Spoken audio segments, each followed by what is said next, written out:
Good afternoon. Good afternoon, everyone. A very warm welcome to everyone on behalf of Walters Kluwer for this webinar. We have an exciting webinar titled as Research Data Management in Higher Education Institutes. It is the sixth webinar in the FHSLA webinar series. And we have a list of panelists today for us who are going to give us their brief. And today, Dr. Rajiv Manhas will be our moderator. Over to you, Dr. Rajiv Manhas. Ji, namaste and hello, my dear friends. First of all, thanking you so much for being part of this webinar and would like to welcome you all to the sixth webinar on the burning issue, how to manage the research data in the institutions of higher learning. Did you know 1.7 megabytes of new information is created every second? 1,49,513 emails are sent every minute. 3.8 Google million searches are performed each minute. 500 hours of YouTube videos are uploaded every minute. And as per one study, an average organization is losing $13.5 million per year as a result of poor data quality. So now you can imagine or see how much important it is to manage this huge data. This webinar is being hosted under the aegis of Federation of Health Sciences Library Associations in collaboration with Walters Kluwer, a leading medical publishing house. So I'm Dr. Rajiv Manhas, and I will be the moderator of this webinar. I'm heading the university library at Baba Freed University of Health Sciences, Faridkot, Punjab.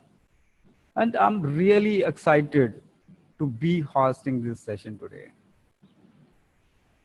I'm pleased to share that today we have Dr. Neeraj Kumar Singh, Deputy Librarian, Punjab University, Chandigarh.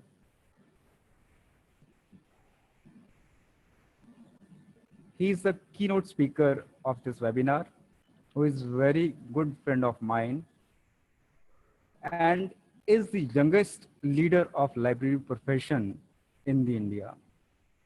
And he has also led the country internationally 2 times by his contribution through Commonwealth Fellowship.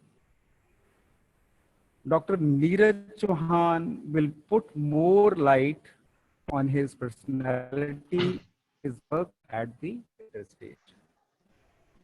Before I request our President Shri P.R. Meena for his welcome address, I would like to share with all of you that e-certificates will be provided to the registered participant of this webinar. Next, I would love to hear from you during today's presentation. If you have any query, any question for our speakers, please feel free to send it through the Ask a Question tab or Q&A tab at the bottom of your platform. We will be answering questions at the special Q&A session. If we do not get to your question during today's webinar, we will be sure to follow up this afterward. So without any further delay, I would like to request Shri P.R. Minaji, President of Federation of Health Sciences Library Associations, and who is the most proactive leader, I can say, of the profession, to please welcome the speaker of the day, panelists, and our special guest, that is our registered participants. So, Minaji, over to you, please, sir. Thank you, Manasa. Good afternoon, everyone, ladies and gentlemen. I indeed feel honored to welcome you all in the FASLA webinar series 6. The FASLA is organization to strengthen and promote medical health education by enriching and revamping libraries. The FASLA executive had decided to organize the webinar on research data management in higher education institutions towards fulfilling its mission and achieving the goal of strengthening libraries. We have very consciously requested the speaker, Dr. Neeraj Kumar Singh.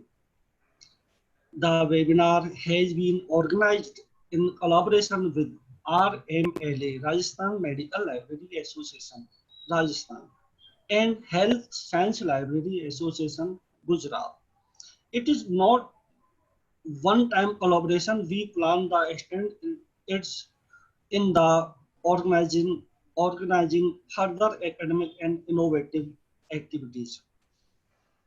It is not merely collaboration between associations devoted to the cause of libraries and information science, but contribute to the broader social advancement. I am privileged to welcome the speaker, Dr. Neeraj Kumar Singh, and express my sense of gratitude that he has agreed to encourage and enlighten us. The Bultur Kluwer is an important partner, is enriching and strengthening the library through its service and technological inputs.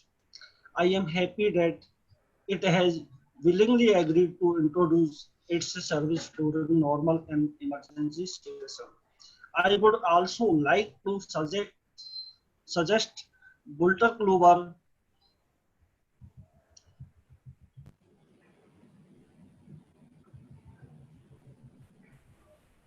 to extend its service operation general field of library as well. My colleagues in Fasla, Dr. Harkaur, Dr. Raji Manas, Dr. Raji Vasisht, Dr. Mili Vajpayee, Dr. Neeraj Chauhan, Srimati Shobha Sharma, Dr. Ashok Garg, Dr. Shyamji Parmar, Dr. Rajesh Trivedi, Dr. Sanjay Limachia, and other team members who are also taking keen interest in its activities regularly. Last but not the least, the participants who got registered for participation are most valuable in the success of webinar. I extend my hearty welcome to all them and hope that the webinar will be a great learning experience for all those who are consulting online library resources and also in the clinical field of medical and health science. Those who are participating will be awarded e-certificate for their participation at the earliest. Thank you. Jai Hind, Jai Bharat. Over the Manasar. Thanks, Minaji, for your heartfelt welcome, sir. I would like to welcome Muhammad Tanvir Reza Sidki, participant from Bangladesh. It's really exciting for us that people from outside India are also participating in this seminar. So credit goes to all the organizers for this extension. Now I would like to request Dr. Har Kaur, the General Secretary of FASLA, to introduce the Federation. Dr. Har Kaur, please.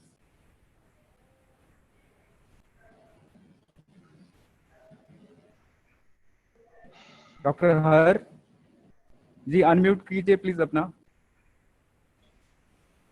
Hello. Hello जी doctor Har Kaur ji. Okay. जी Thank you, Dr. Mas. Thank you so much. Your Very video good is not okay, please. Your video is not okay, please. Just settle it. Yes. Is it okay? Just middle. You have to keep yourself in. Yeah. Now it's fine. Please. It's okay. Okay. A very good Yes. afternoon, everyone. I'm Dr. Hardcore, General Secretary FASLA and Librarian GMCH Chandigarh. It's my proud privilege to introduce the Federation and its activities. I would like to welcome you all in the webinar of Federation's webinar series number 6. FASLA, which stands for Federation of Health Science Library Association, is a changer machine. The Federation, with its inception on February 10, 2018, firstly changed the existing platform of only medical librarianship to national level health science librarianship by including all streams of health science by enrolling library professionals from medical, dental, physiotherapy and nursing services, etc. Our president and visionary leader, Shri P.R. Meenaji, got inaugurated the website of the Federation by the then MCI chairperson, Dr. Jayashree Mehta. These webinars related to various issues and topics during this pandemic period is another example in this direction. Then joining hands with the health science professionals in the major activities of the Federation has changed the mindset of the people.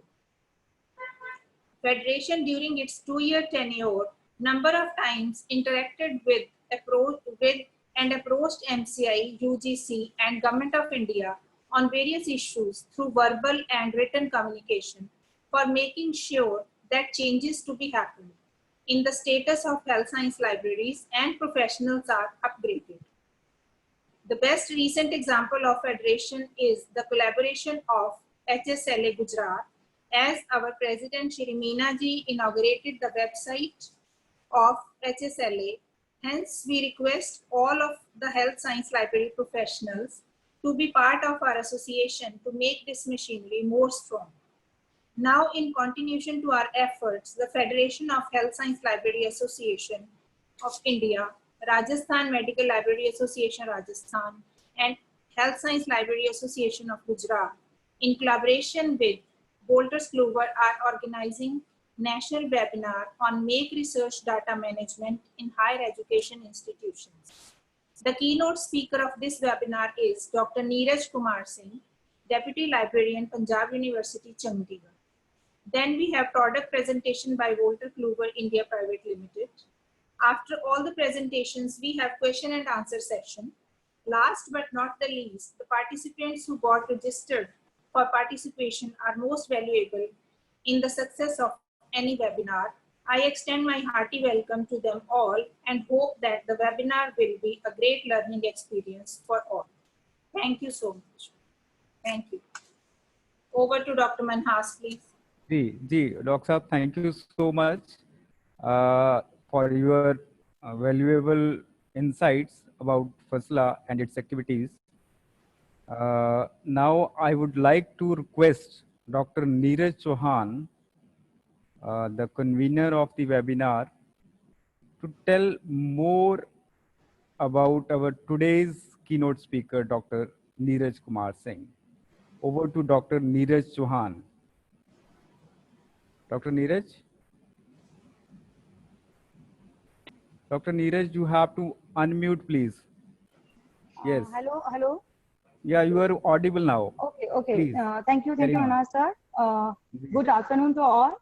I, Dr. Neeraj Chauhan, Chief Librarian, MGMST Jaipur. It is my great pleasure to introduce Dr. Neeraj Kumar Singh on Faisla Webinar Series 6. Dr. Singh is an eminent speaker and a great personality. He is working as a Deputy Librarian in Punjab University, Chandigarh. He did MSc in Chemistry, MLIS from Delhi University, and PhD from Punjab University in the Library Science.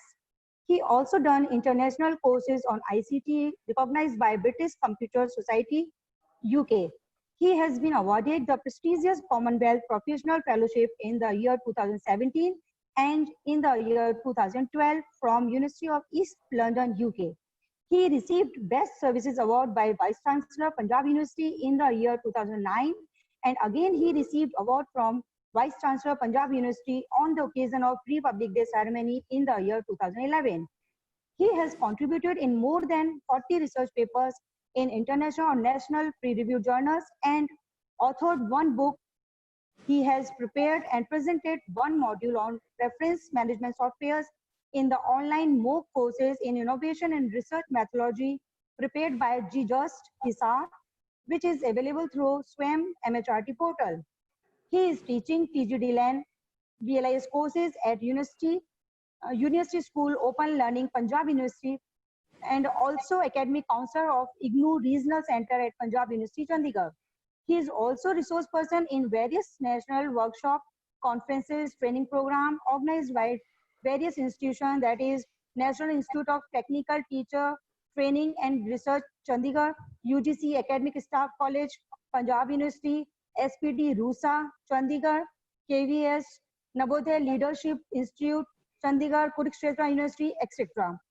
With this deep introduction, I hand over the session to Dr. Neeraj Kumar Singh. So please kindly take over the session. Hello. Ji, sir. Thank you, Dr. Chauhan. Thank you, sir. Thank you so much for your kind words about the great personality and good friend of mine. Actually, time is too short to fully express him. Now it's my humbly request to our guest speaker, Dr. Neeraj Kumar Singh, to please enlighten us with his words of wisdom. Over to you, sir, please. Thank you. Dr. Thank you, Neeraj. Manas, sir. Thank Yes, you. sir. Thank you. I'm audible? Yeah, you are fully audible. Okay. So what a coincidence where Madam Neeraj is introducing Mr. Neeraj. Okay. A very good afternoon to all of you. And before I will start my today's presentation, I just wanted to thank Sri P.R. Meenaji, who's the president of FHSLA, for inviting me and giving me this opportunity to deliver today's talk on the topic research data management in the series of webinar conducted by Federation of Health and Library Association. Okay, so before I will start my session, let me just make some adjustment in the screen so that slides are visible to me. Just a second.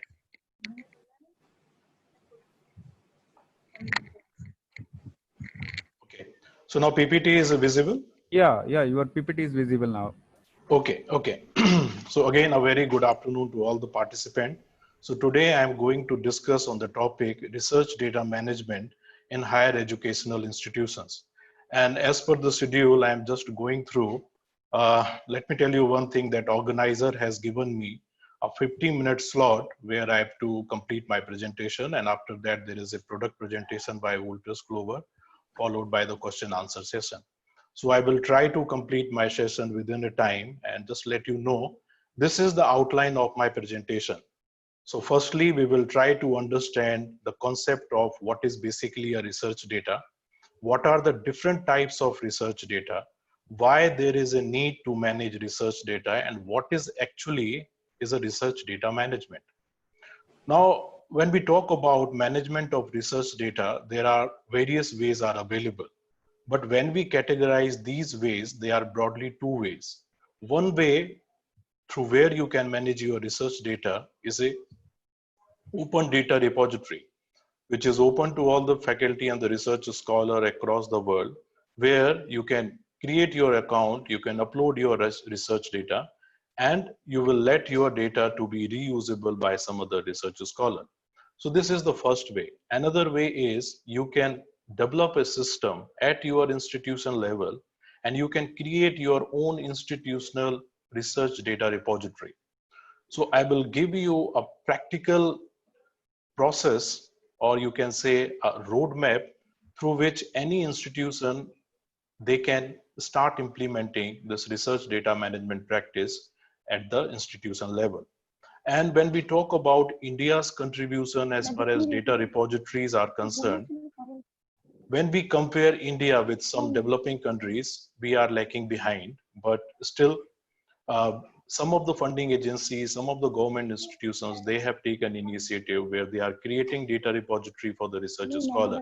So at the end, I will also give you a present status of the data repositories which are available in India. Now, when we try to understand the concept of research data, you can see there are many institutions, many organizations, and even many research scholars and the faculty members. They have explained research data in different ways. So to understand the research data from a very basic level, I have quoted the two simplest definition, which is given by University of Leeds and University of Sheffield. Now, before going to these definitions, let me give you my own example, which will make you clear about understanding of what is research data. Now, as we know that when we do our PhD, so the data which we collect during our PhD work through questionnaire is your first research data. Now, generally, we use this questionnaire to collect the responses from the sample size which we have decided while conducting our research, keeping in view the objective and hypothesis of our study. So first, what we do, we circulate the questionnaire amongst all the respondents, and once we will collect the response from all our respondents, what we generally do, we enter all the responses received through questionnaire into an Excel file. And let me tell you one thing, that Excel file where you have just decoded all the responses from questionnaire into Excel file is first your research data. Now, as we know that the backbone of any research relies on the data which you generated or collected during your PhD work. So if you are a PhD scholar, or if you have submitted your PhD work, you can imagine that that raw Excel file is basically a basis of your PhD work. And we use that particular Excel file while analyzing our data or while testing our hypothesis.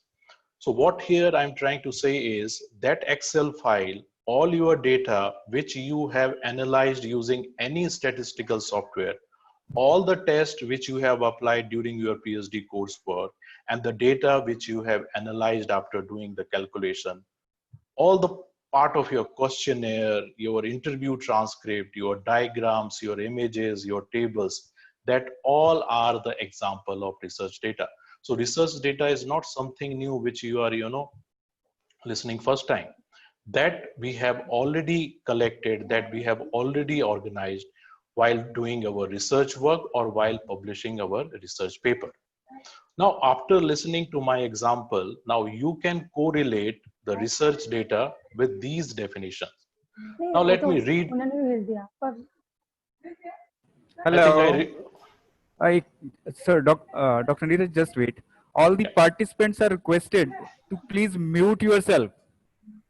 All the participants. It's my humble request. Please mute yourself. Please carry on, Dr. Neeraj. Okay, thank you, sir.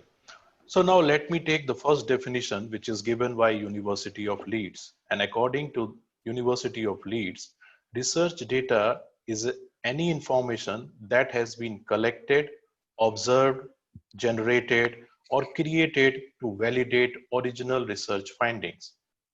Now let me read another definition, which is given by University of Sheffield. And according to this university, The research data is a data needed to validate the results presented in scientific publications or the evidence used to inform or support research conclusion.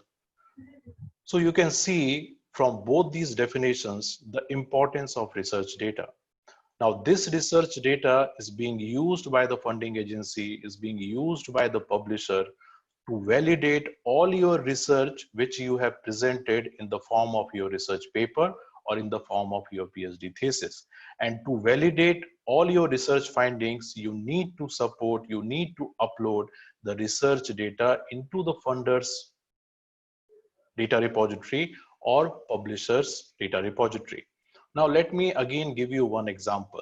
I think all the participants are from the medical science profession, and you must be knowing that the PLOS One journal is considered as one of the topmost journal in the field of medical sciences, and it's basically open access journal. Now, if any medical professional, he or she wanted to publish any research paper in a PLOS One journal, there is a mandatory condition for the researcher where they have to upload their research data along with their original manuscript. Now the question is, why PLOS One is asking researcher to upload their research data? Because there are many cases in the field of, not only in the field of medical sciences, but other disciplines also, there are few cases reported related to data fabrication and data falsification. And what is basically a data fabrication and data falsification? Where you copy the data or where you wrongly present your research data.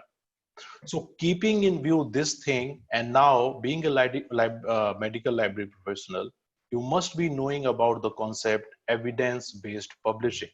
So all these top publishers, all these top funder agencies, they are also following the concept of evidence-based publication, where you have to upload, we have to support all your analysis, all your findings, all your conclusion, which is basically supported by your research data. So now you can understand the importance of research data in the scientific or academic community. Now talking about what are the different types of research data. As I just mentioned earlier, during your PhD coursework, your questionnaire, your Excel file, your tables, your diagrams, your images, whatever data you have generated, whatever data you have collected during your PhD work is an all example of a type of your research data. Other than this, can I request one of the participants to please mute your mic because some noise disturbance is going on. Please mute your mic. Thank you. So these are some other examples of research data. And here you can see if you have any sound clippings, if you have any video recording, if you have any slides.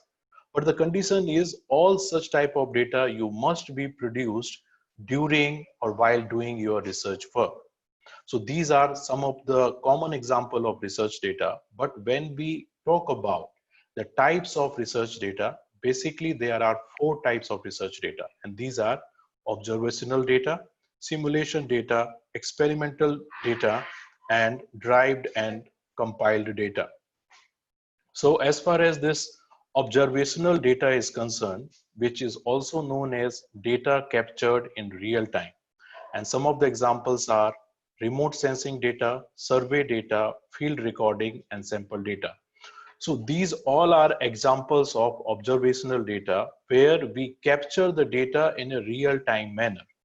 Now, another example of research data is experimental data, which we generally captured from lab equipments. And let me tell you one thing, whatever data you are captured while doing your experiment using very scientific, costly equipment, that data is having a very greater value. And if you lose such type of data, it requires a lot of time, lot of money, and lot of efforts to reproduce the data.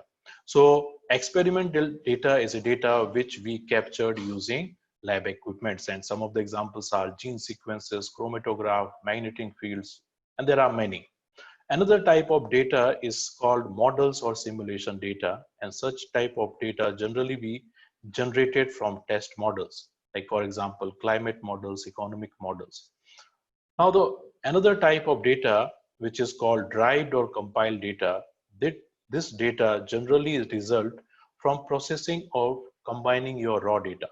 So while doing your PhD or while writing your research paper, whatever raw data you analyzed or processed using any statistical software, that is a basically example of derived or compiled data. And some of the example of this type of data is text or data mining or databases, 3D models, etc. Now, the question is why there is a need to manage this research data.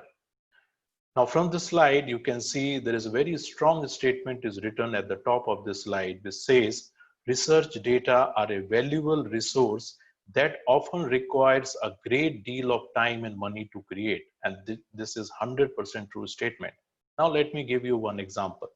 Suppose you have submitted your PhD thesis in any university and that university has awarded the PhD degree to you. And even you have published your research paper from your thesis work. Now, if I ask you, can you submit that Excel file, that raw data, which you have entered or you have stored in your computer? And most of us, we can say that now we are not having that data. And if your supervisor tell you, you again go to the field, you distribute the questionnaire, you collect the responses from your respondent, and again analyze the data, you can imagine how difficult this task is. So what here I'm trying to say is generating research data requires a great deal of time and money to create. And this is one of the main reason why the publishing, scientific industry and the funding bodies, they have realized the importance of research data, and they are realized that this data should be preserved or secured. Now, these are some of the reasons on which you can say that there is a need to manage research data. Now, first thing is it facilitates data security and minimize the risk of data loss. Now, generally, there is a tendency amongst the research scholars, once we publish the research paper from our PhD work, we generally don't bother about the data which we have collected or which we have analyzed. And due to this, we lost the significant data which we have collected during our PhD work or during our research work. Now, so to make this data secure so that we can minimize the risk of data loss, there is a need to manage research data. Now, as I mentioned earlier, nowadays there is a trend of publishing evidence-based research. And for this also, there is a condition where you have to upload your research data either into your institutional data repository or any data repository or publisher data repository. And let me tell you one thing, now there is a trend of data citation also. Right now, the Scopus and Web of Science, they are only giving you citation of your research paper, but they are not telling you how many research scholars they have cited your raw data while writing their research paper. So even the Elsevier, I think Web of Science, they are also in the process of developing a platform where the researcher, they can upload their raw data. And if anyone will cite your data, you will receive a data citation for your research work also. Now, another reason why we manage our research data is we need to ensure wide dissemination and increase impact. Now, to facilitate online searching or online sharing of research data, you need to upload your research data into data repository. And there is another reason where a well-managed research data can prevent duplication of your effort. Now, for example, let me give you one example of Shodh Ganga. Why the InflameNet, they have created a national PhD repository in India. The reason is so that we can avoid duplication of work while doing the PhD. The same concept apply here. If your data will be visible, if your data will be shareable, then you can avoid the duplication of effort while generating such type of data. And we also need research data for its long-term preservation and long-term access. Now, talking about some of the core principles of research data. Now from this slide, you can see there is a concept of fair data principle. And what is this fair data principle? It is basically developed by the researcher, publisher, funding agencies, and the industry's partner in 2016, where all the leading funding agencies, publishers, they come together and they have devised this principle of research data, which is called the data should be findable, the data should be accessible, the data should be interoperable, and the data should be reusable. Now let me explain you what does this fair principle means. Now let me tell you one thing, how you can make your data findables to other. And if you wanted, your data should be discoverable using any search engine or any discovery tool. In this situation, what you have to do is you have to assign a rich metadata or complete metadata of your research data. And if you enter the complete bibliographical details of your research data, then it will be very easy for the users to search your research data by title, by author, by a funding agency, by institution. So if first thing is it must be findable, and many data repositories, they are also providing a persistent URL of your research data, which is known as DOI. It's a digital object identifier. Now talking about the accessibility. Now, as per this fair data principle, all the research data, they must be available in an open access platform so that anyone can access this data from anywhere. But here the condition is sometime we generate or we produce some sensitive data, and that sensitive data, we don't want that any research scholar or it is accessible publicly. So what you can do is, depending the nature of your data, you can restrict the access of your sensitive data. But if it is a purely research data, you can make it available in open access platform so that it can be accessible by anyone. Now the third principle of research data is interoperable. And what is basically means? Interoperable means if you are planning to implement institutional data repository in your institution, then whatever software you will select, that software must compliance to some standards and formats. Like for example, if you have created institutional repository in a D space, now later on if you wanted to move to a ePrint software, then you can do it easily, because both this D space and ePrint, they are having some certain standards and formats. So interoperable means whenever you wanted to move to new platform or new software, this interoperability will provide you the feature where you can export all your data from your previous system to the new system. And then the data should be reusable.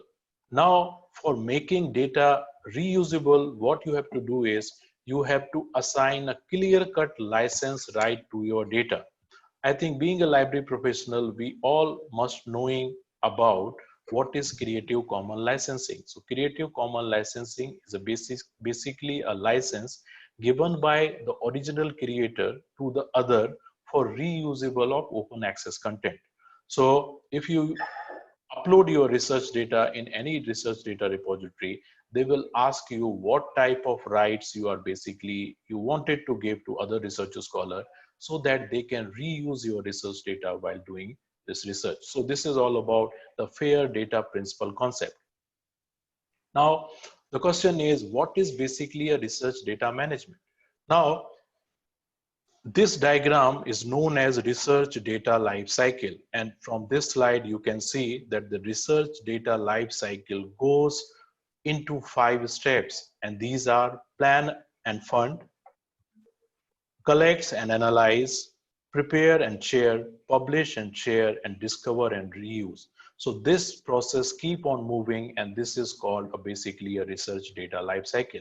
Now let me explain you briefly each and every step. Now the first and very important thing you require if you wanted to implement a research data management practice at your institution is the policy and guidelines. So you first work very hard on policy and guidelines, get it approved by the competent authority, and once these policies and guidelines will come into force in your institution, then your research scholar, they must submit their research data into your data repository. So for this, what you can do is you can take the consent from the research scholar that you wanted to upload their research data into your research data repository.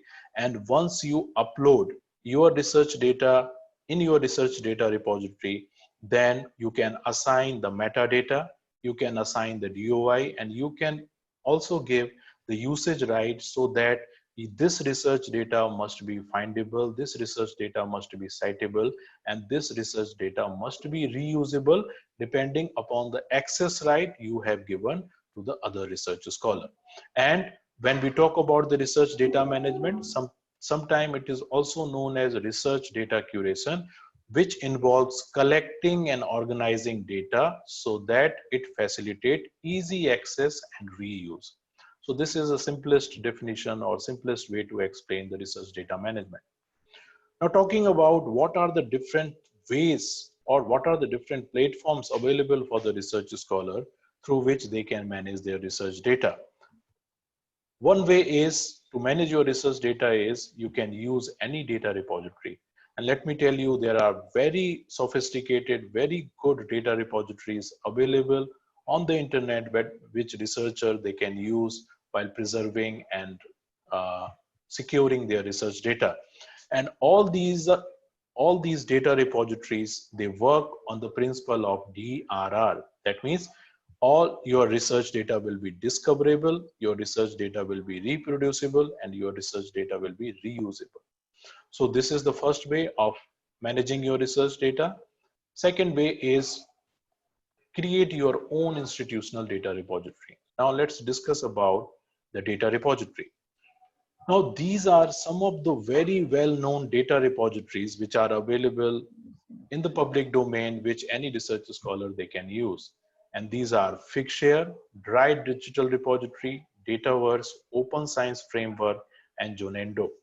Now I think some of you must be knowing about these data repository, and let me tell you, this Figshare, Dataverse, all these data repositories, they are having huge and millions of research data which is discoverable and which are reusable for the scientific community. So being a library science professional, it's our duty, if we can educate or make aware our faculty or research scholar about these data repositories, so that we in this way we can contribute in the process of research data management. Now, I'm not going to discuss each and every data repository, but I will definitely wanted to discuss about this data repository, which is known as Figshare. And this is the statistics which I have taken from this website. You can see all the data you will find in millions. Millions in the sense, millions of research data are available. Millions of research scholars, they have created their account in this data repository, and different type of research data you will find in this data repository. Now let me give you one example of research data. So you can see this is the title of the research data, and this is the brief description of research data. And let me tell you one thing, without the brief description of research data, your research data will not be usable by other research scholar. What is the reason? Reason is, if you don't describe about what is basically your research data is, what methodology you have adopted while collecting this data, what was your purpose and objectives behind collecting your data, and what was the sample size on which you have collected this data, or what sophisticated tools you have used while generating this data in your lab experiment. So you always educate your researcher or faculty member whenever you wanted to use such repository. You always explain a brief about your research data that will assist research scholar to know about your research data. So this is the title of the research data, this is the brief description of your research data, and here you can see that this data was first uploaded on 2019, and these are some of the author driven keyword. So whenever you will search these keywords in this Figshare repository, this data will be discoverable.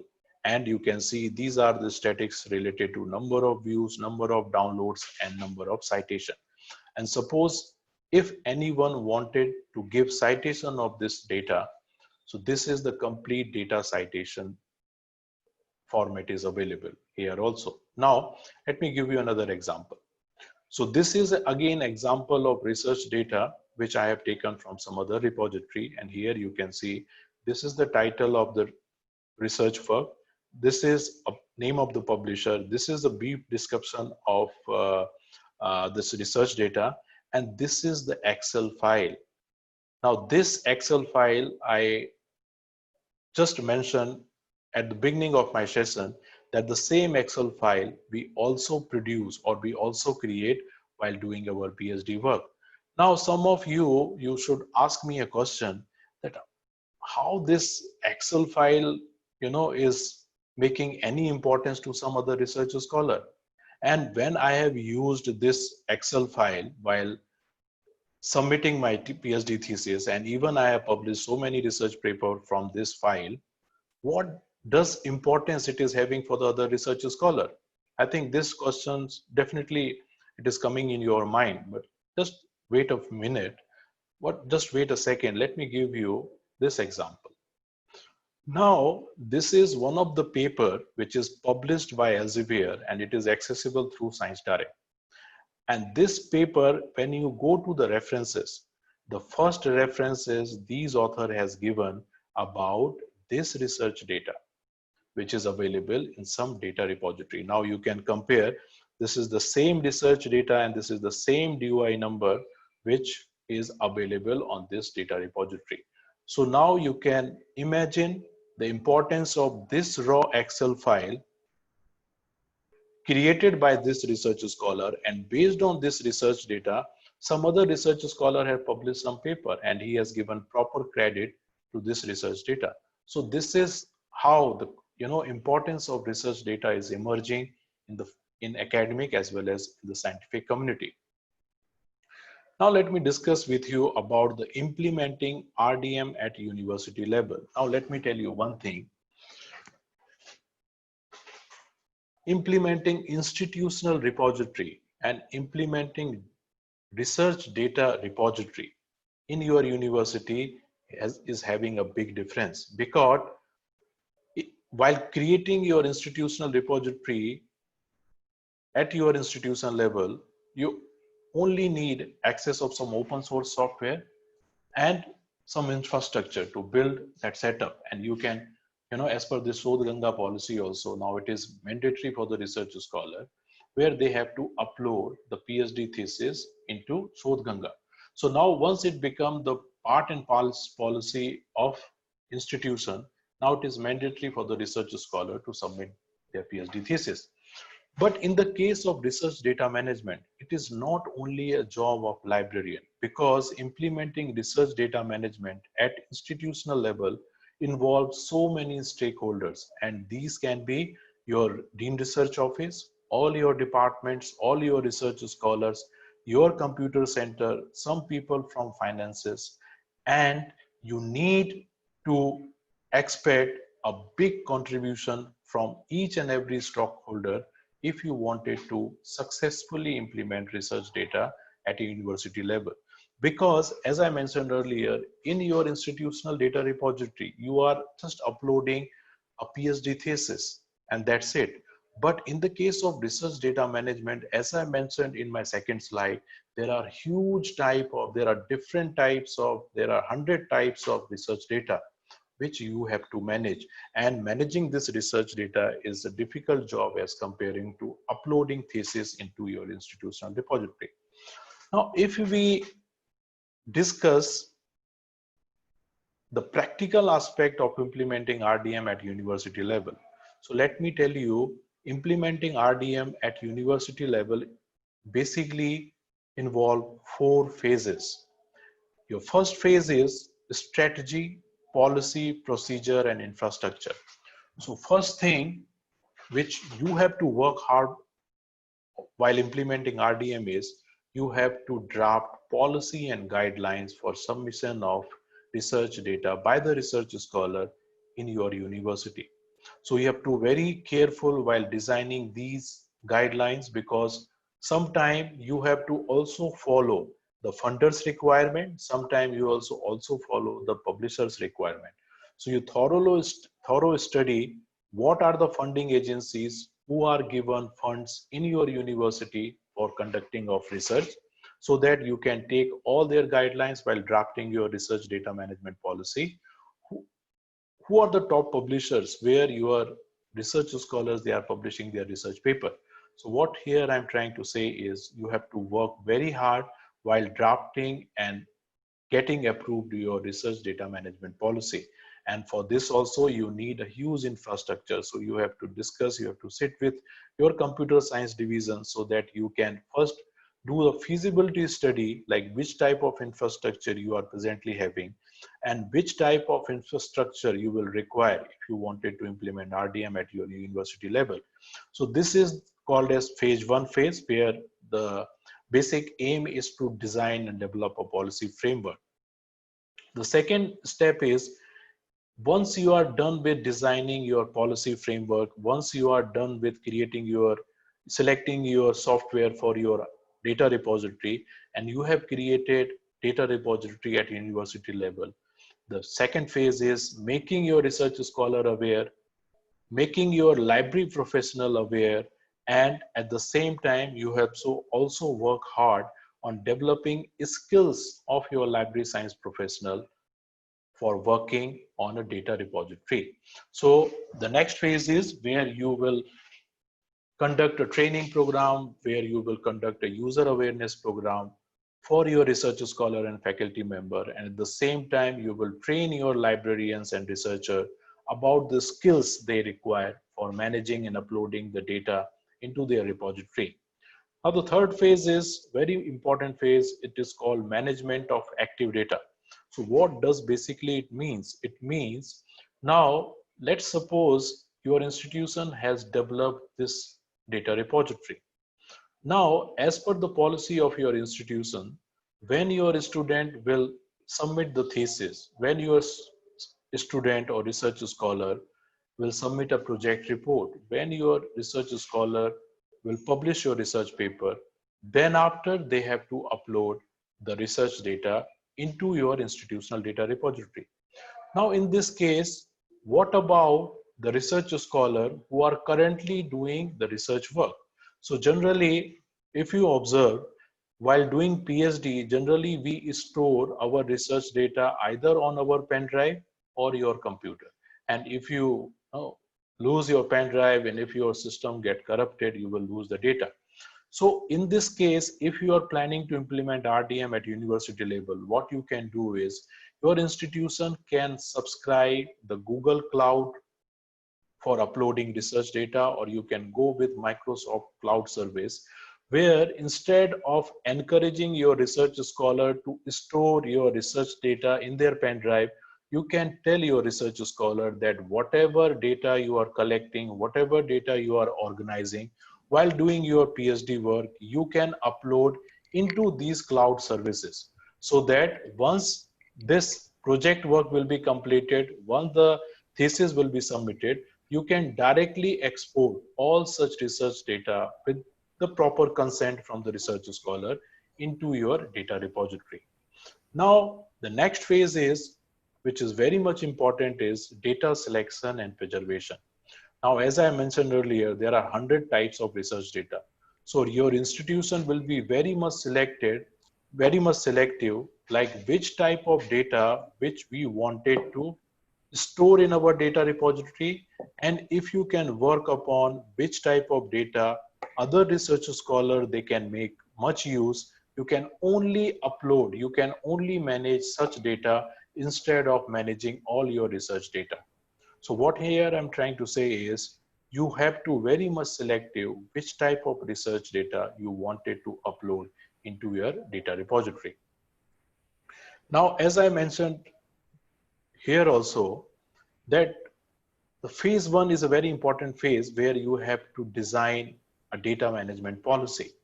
Now, if your institution is planning to implement RDM, and if you wanted to develop a standard policy and guidelines for the submission of research data, you can use this DMP platform. It is known as Data Management Plan, and it is a web-based tool to help researchers to write their data management plans designed and developed by Digital Curation Center in the UK. Now let me tell you the introduction about this DMP.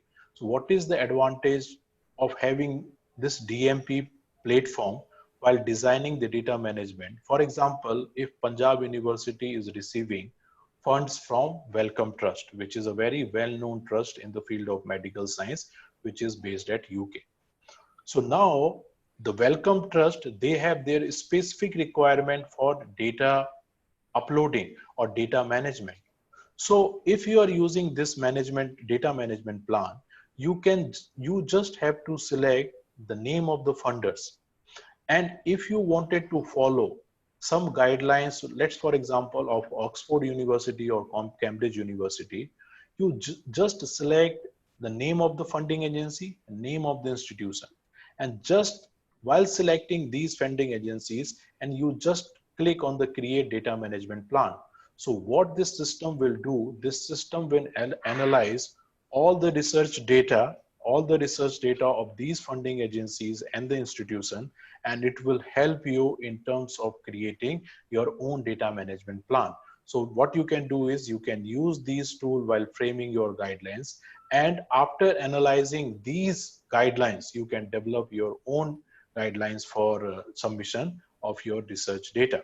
Now, let me tell you about the status of data repositories across the world. And there is a very well-known repository which is called r3data.org, which will give you a country-wise status of the data repository. So from this slide, you can see these are the countries where they have created their data repository. And here you can see India is standing at I think 8th or 9th position as far as data repository is concerned. And when you compare India with other countries, you can see we are very behind as far as data repository is concerned. And one of the reason is there are certain funding agencies like ICSR, DBT, although they have created their data management or data preservation policy, they have not made it mandatory for the researcher scholar. Even there are very few institutions in India who are having this data management preservation policy at institution level. So to conclude my presentation, let me tell you one thing, that Indian government has taken a lead by notifying a data sharing and accessibility policy in 2012, where it is mandatory for the ministry and documents to share their research data. But when we talk at the institutional level, there are very few educational institutions in our country which they have developed this data management plan, where it is compulsory for the research scholar to upload their data. But let me tell you one thing, sooner or later, all these institutions will going to make this research data management compulsory for the research scholar, where they have to upload their research data either at institutional level, either at national level, or any other independent data repository platform, so that their data should be visible to all the research scholars. So that's it for my presentation. So these are some of the resources. If you wanted to know more about RDM, you can just visit these websites. This will give you a little bit more understanding about the concept of research data management. So this is all about my presentation. So now I will hand over the session to Dr. Rajiv Minhas. Thank you very much.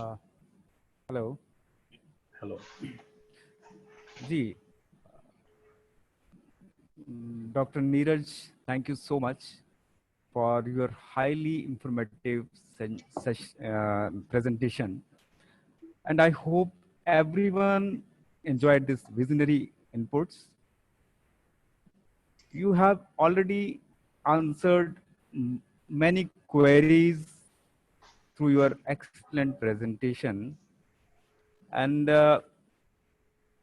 I hope this will definitely enhance the knowledge of our participants to the next level of their excellence. We will get back to you, sir, after a few minutes as the presentation of Walter Kluwer will be the next session of this webinar. So now I would like to request the presenter, Mr. Chandar Shekhar from Walters Kluwer, to share their presentation. Mr. Chandar Shekhar, are you there? Yes, sir. From Yes, sir. Walters side? Yes, yes, sir. Am I audible, Yeah, sir? please. Thank Over you, to Dr. you, Manas. sir. Yeah, you thank are you, Dr. audible. Manas. Thank you.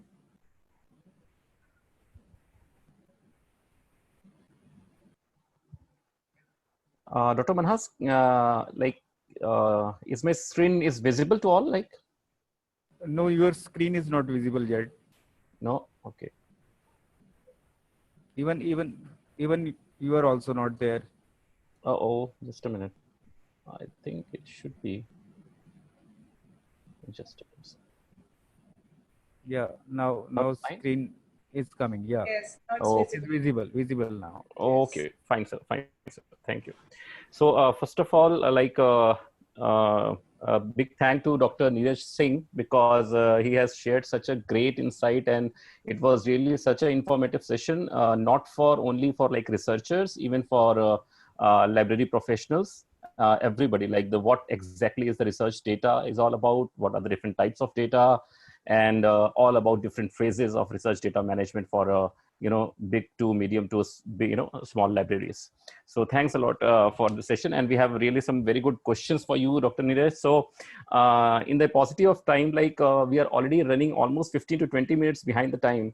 So I'll try to wrap this session up in next 4 to 5 minutes. I'll try my level best to wrap it up. So Walters Kluwer is having 4 different major verticals, under this umbrella organization. One is health, then legal and regulatory. We have tax and accounting, and we have governance, risk, and compliance division. So the strength of Walters Kluwer is definitely there are over 20,000 employees who are working worldwide, having offices in more than 40 countries, and with annual turnover of over $4 billion. So it's a very strong company and having a very big presence like across. So since I'm representing Walters Health here, so Walters Health is again categorized in 3 major verticals. One is called HLRP, Health Learning Research and Practice, and then second is Clinical Software Solution, and third one is C, that is Clinical Effectiveness. So as per Indian scenario, most of the medical libraries are very much aware about Ovid platform. So Ovid Ovid comes under HLRP division, which like I'm taking care of, and then different Lippincott procedures and skills, nursing procedures and skills, nursing advisors, and health library, and different resources. So whatever you are like, all the journals or ebooks published by LWW, that is Lippincott, Williams and Williams, comes under HLRB division. Clinical effectiveness, like most of you are already aware about UpToDate, so it comes under C division. UpToDate, Lexicomp is one of the biggest drug database across globe. Medispan, ME Solutions. So these are different. I mean, most of the solutions comes under clinical effectiveness are point of care tools, basically supporting clinicians and other healthcare professionals in making informed decisions at the point of care.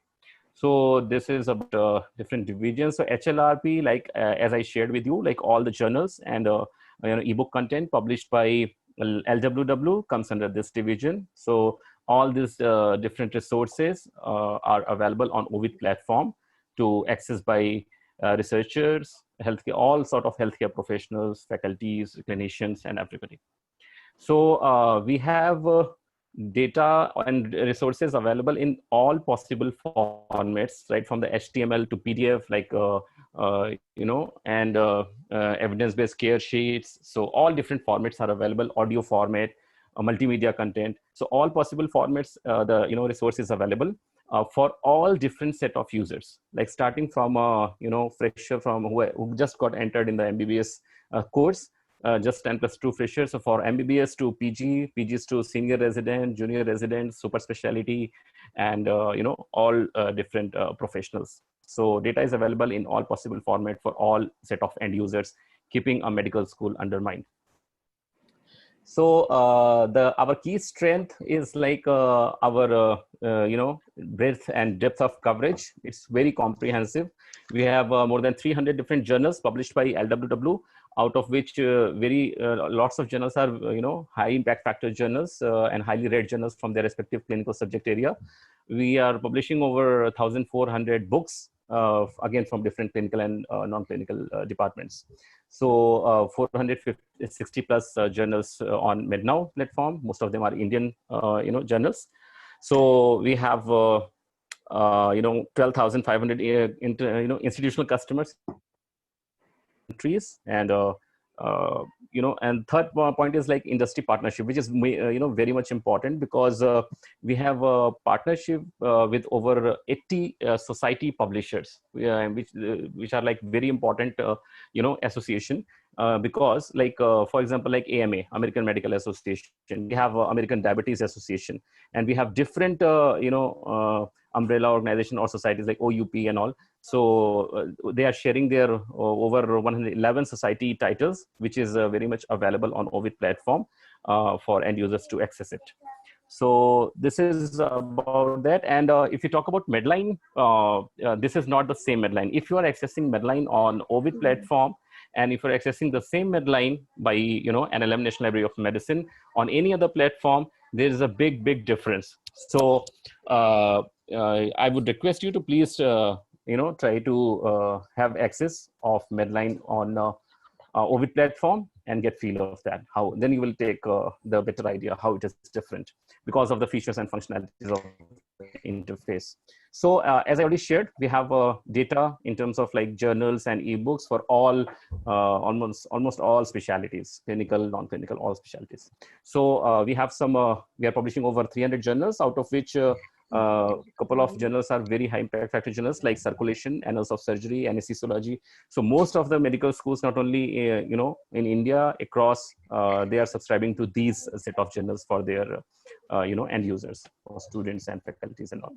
So other than this, we have agreements with different leading publishers like Wiley, Elsevier, British Medical Journal, and you will get access to their full text content also on Ovid platform through this association.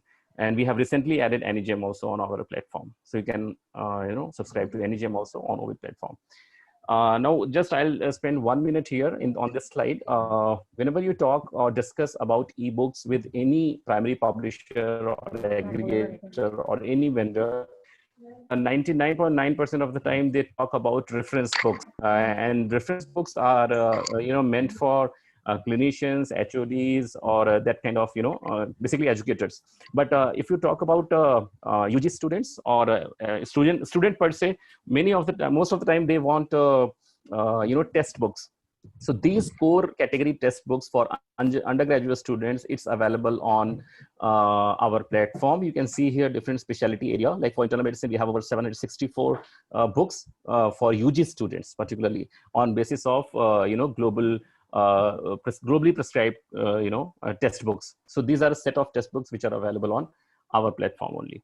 So all those libraries or medical schools who wants to subscribe or go or wants to have some resources for UG students, because we have n number of resources in different formats for PG researchers or faculties, but very few content for UG level. So keeping this scenario in mind, like lockdown period and this COVID scenario, I would request to have list of these books also, and please utilize this. Now next product is after journals and ebooks, there's a Ovid Discovery. So all the medical librarians, I would request, like if you have different resources, I mean 4 or 5 different online resources having access on different platforms like Science Direct, Wiley Online, Springer Online, or different platforms. So if you have 4 or 5 different content coming from different platforms, so it's always very tricky and confusing for end users to for which content they have to go to which platform, how to access this, the different features and functionalities of different platforms. So you must have one unified, called search engine. It is your own academic Google. It's just like a Google, but it is, accessing your own subscribed content. And there's an article level linking. So whatever number of resources you have, everything will be linked there in this single search box, which you are seeing on the center. And you have to just, end user or researcher, they have to just type the keyword and they will get all the, it will search across all the resources, not only in online resources, even your OPAC, your own catalog, your own institutional repository. Like Dr. Neeraj has also talked a lot about institutional repository. If you are uploading it on DSpace or it is accessible. So it is searching across. So we have different modules of OV discovery available. We have basic, we have OV discovery along with catalog, or we have along with catalog and institutional repository. So I would request all those health librarians who are like, planning or wants to go for some unified medical gateway or search engine sort of thing, they must think about and try this product out for sure before taking final decision. After that, the next product is called Health Library, LWW Health Library. Without taking so much time, I'll just share.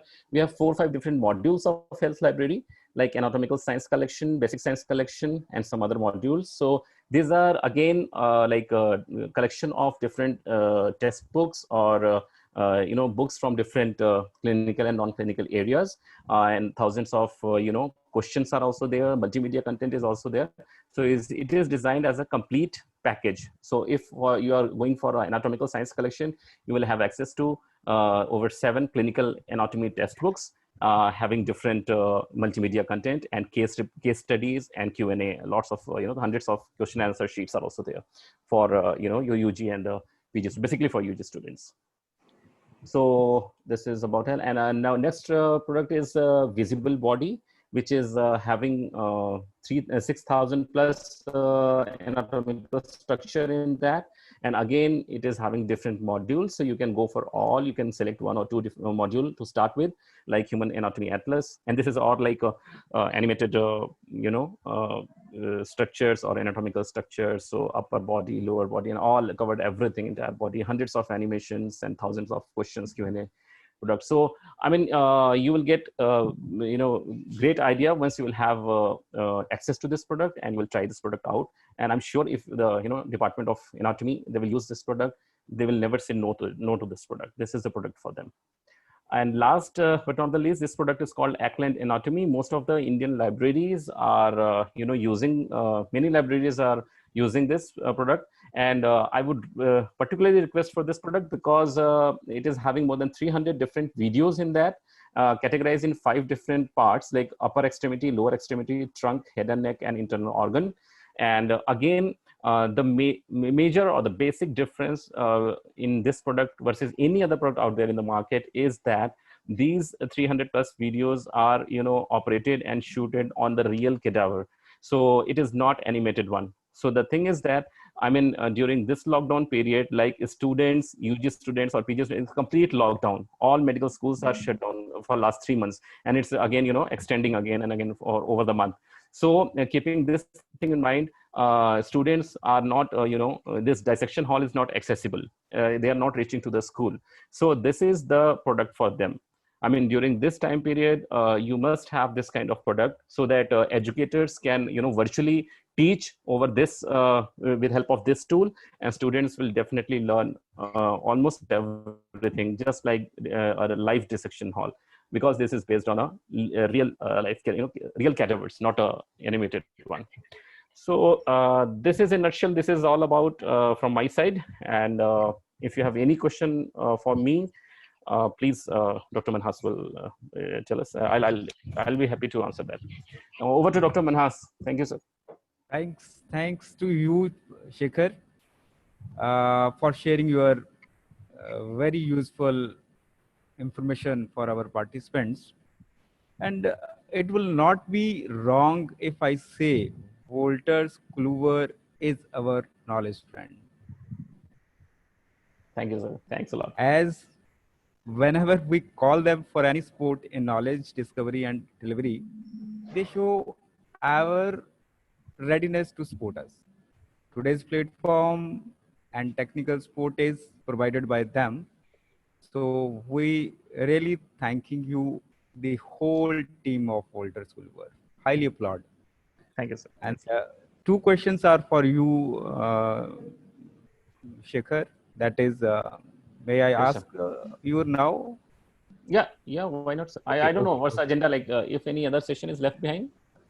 I Just don't know. now the session, question and answer session is Left only. Okay, fine. started from you. Started from you, you know? Sure, sir. Yes, Okay. yeah.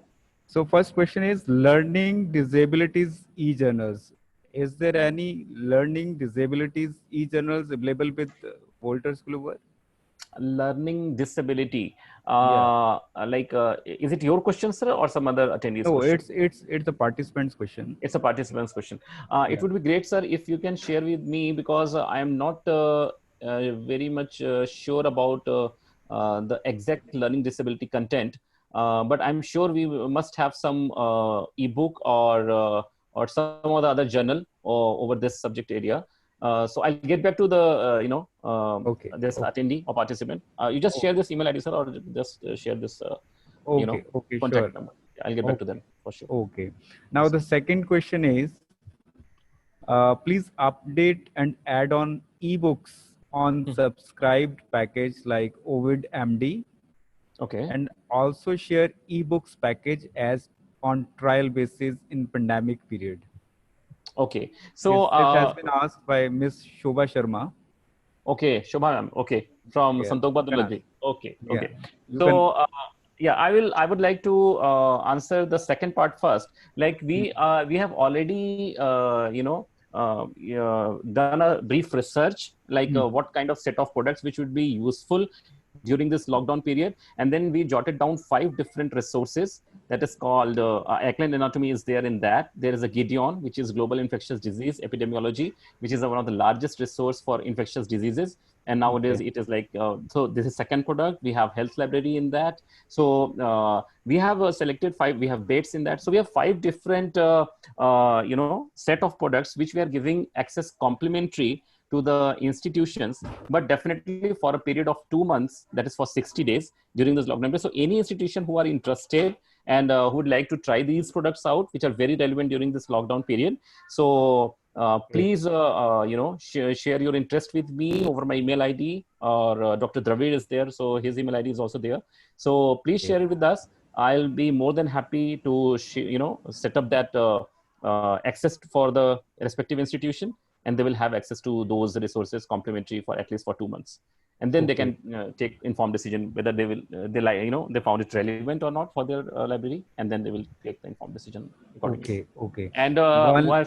first part is, sir, like the first part was there, like updation of ebooks. So in case of ebook, I would like to say, sir, like just like print books, suppose you any particular institution, they have subscribed to 2018 edition, so they will get access to that particular ebook title for 2018 edition. Say after 2 years or 3 years, maybe 2020, some new edition of that particular title has come. So they have to, upgrade to that new edition. They have to talk to the vendor, and they can upgrade, but they have to pay some, fees for that upgradation or having newer version. I mean, it is not getting automatically updated. Like you have taken 2018 edition and say 2021, there is a new edition after 3 months, so it will get upgraded automatically. No, you have to take subscription of that new edition separately. Okay.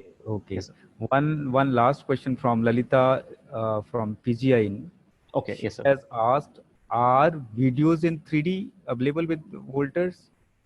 Yes, sir. Absolutely. Videos are available in 3D, and both these products which I talked about, like Ackland Anatomy and this visible body, they are absolutely 3-dimensional. You can rotate it you can just do any movement, rotate in any particular direction, upside down, or left to right, 360-degree, anytime. I mean, this is definitely 3-dimensional videos. Yes, sir. Earlier question was asked by Miss Neha Dabral. I request Neha Dabral to directly contact Mr. Shekhar for your query now. Okay. Yeah. So thank you so much. Now I would like to request Dr. Neeraj Kumar Singh to address some of the questions of our participants. Dr. Neeraj Kumar Singh. Yes, sir. Yes, sir. Please. Yes, sir. So first question is, do you have institutional data repository at Punjab University too? And Yeah. if yes, have you made the policy for the same? And can you share that policy with our participants, or when is that policy shareable? That is Okay. the first question. Okay. So recently, I think not recently, last year, I Okay. have submitted a policy proposal for creating institutional data repository at Punjab University. So that Okay. policy proposal I have submitted to our Dean Research, as I mentioned in my presentation also, that when you wanted to implement RDM at institutional level, there are so many stakeholders which you have to involve.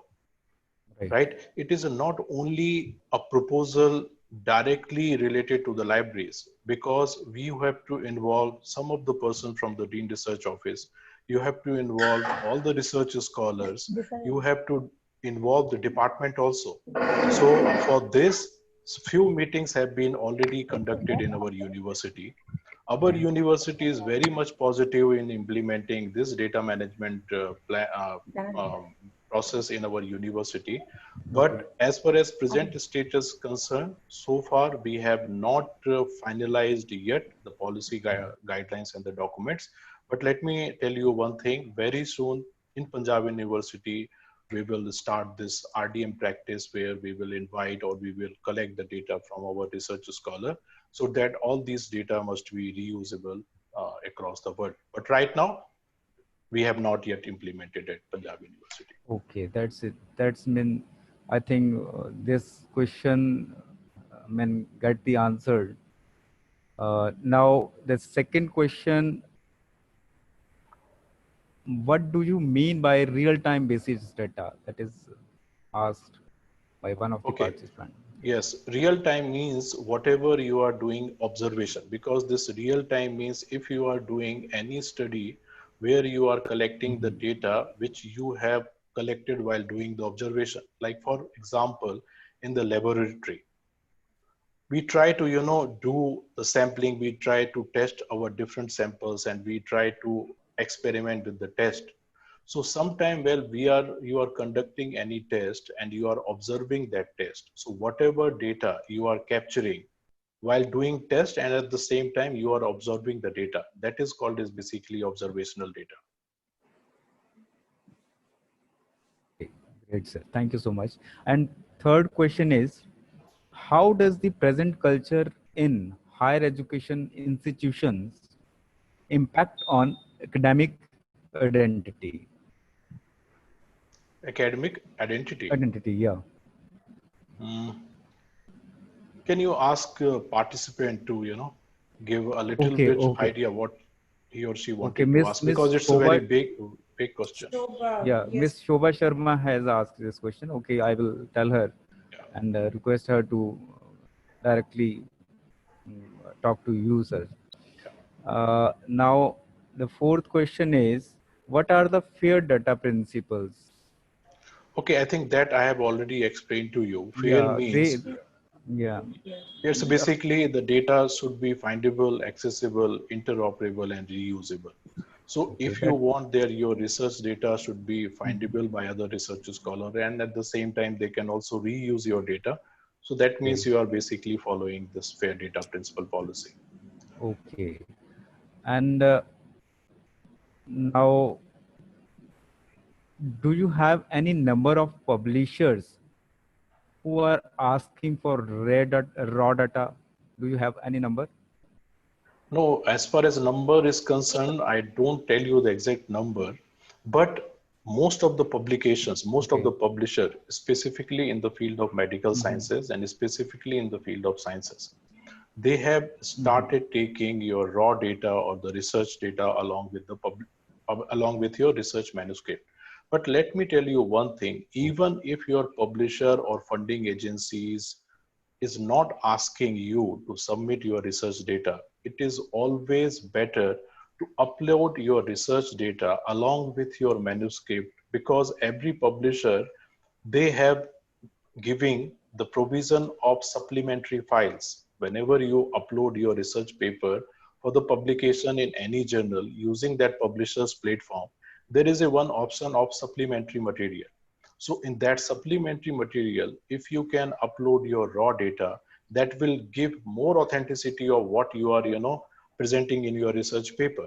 So even if it is not mandatory, you can start this practice from right now, and you can start uploading your research data to the publisher's website, or you can submit your research data along with your manuscript.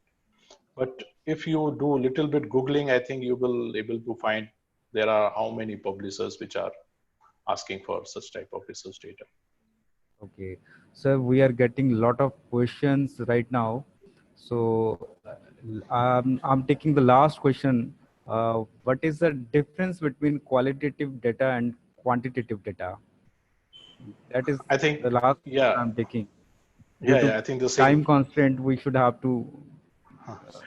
Yeah, I think it's a very basic questions. The same Yeah, time, like that is a in our, basic question now. it's Somebody very good. has asked Yeah, this one. yeah. Like for example, let me give you one example. Even in the field of library science, if anything you are collecting through questionnaire and you are dealing with the numbers, that is basically your quantitative data. But how we can define the quality, instead of taking the data in a statistical form, if you are interviewing someone, Right. right? And if you have prepared your structured questionnaire for taking the interview, so whatever data you have captured while taking the interview of that particular expert is basically your qualitative data.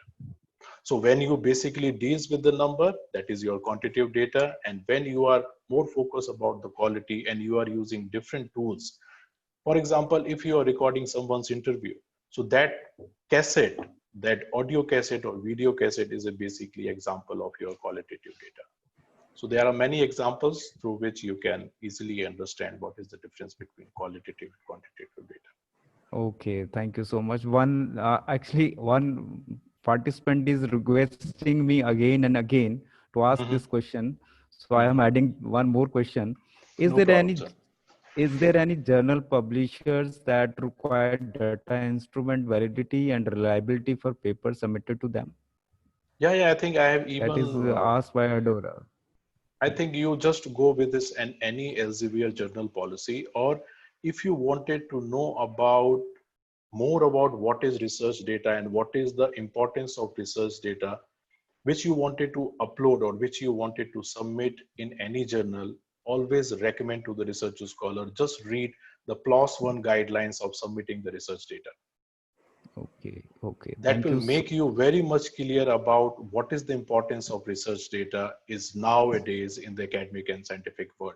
I think PLOS one has the pioneer. Even if you wanted to publish anything in the nature, even as per the policy of the nature, you have to submit your research data. I think Adora has got the answer now. So thank you so much, Dr. Neeraj, for chairing this session and answers the queries of our participants. Now I would like to request Dr. Shamji Parmar to present the vote of thanks. Dr. Shamji Parmar, over to you, sir. Thank you, Rajiv. Is it audible? Yeah, Yes, you are audible. Yeah. Hello, everyone. Myself, Dr. Samji Parmar, Sivsa Medical College, Surendranagar. Behalf of Federation of Health Science Library Association, India, Rajasthan Medical Library Association, Rajasthan, Health Science Library Association, Gujarat, I wish to express my sincere gratitude to today's eminent speaker, Dr. Neeraj Kumar Singh, Deputy Librarian, Punjab University, Chandigarh, for sharing his great professional experience and knowledge to enlighten us to on research data management in higher institution. Sir, you have very well explored subject and provided important insights. Thank you, sir. Secondly, I wish to express my sincere thanks to all participants and appreciated for your engagement and sincerity during the webinar. We all know that leadership is play an important role in execution of any event. Sri P.R. Meena sir President of Federation of Health Science Library Association, has excellently proved it. Thank you, sir, Meena sir. I also express my heartfelt thanks to conveners and today's moderator and question answer session, all conducted of the webinar, Dr. Rajiv Manhar, sir, Thank you so much. Vice President of SSLA, Thank you. Dr. Harkaul, Secretary of Federation of Health Science Library Association, and Dr. Rajiv Vasisht, Associate Professor and Head of the Department, Nips University, Rajasthan, for their academic admirable contributions, as well as Dr. Neil Chauhan, Chief Librarian, MGUMST, Jaipur. She has introduced our chief guest. Thank you, ma'am. Dr. Yadav, Librarian, SN Medical College, Agra, has coordinated webinar remarkably. We are extremely thankful to Mr. Chandrasekhar from Walter Clovers for hosting a webinar and explain very well Walter Clovers products. Thank you, sir. Also, team of Walter Clovers for technical support. Thank you, sir. I am extremely thankful to all core committee members of Federation of Health Science Library Association, Rajasthan Medical Library Association, and Health Science Library Association. Last but not least, I wish to express my gratitude to all who have joined the webinar and support the webinar directly or indirectly. Thank you all. Thank you very much. Rajiv. Ji, thank you one and all for making this webinar a great success. We will meet you soon in the next webinar. Bye and take care, please. Jai Hind. Thank you. Thank you. Thank you. Thank you. Thank you, Neeraj. Thank you, sir. Thank you. Thank you. Really excellent presentation, Bharat. Thank you, sir. Thank you. Thank you.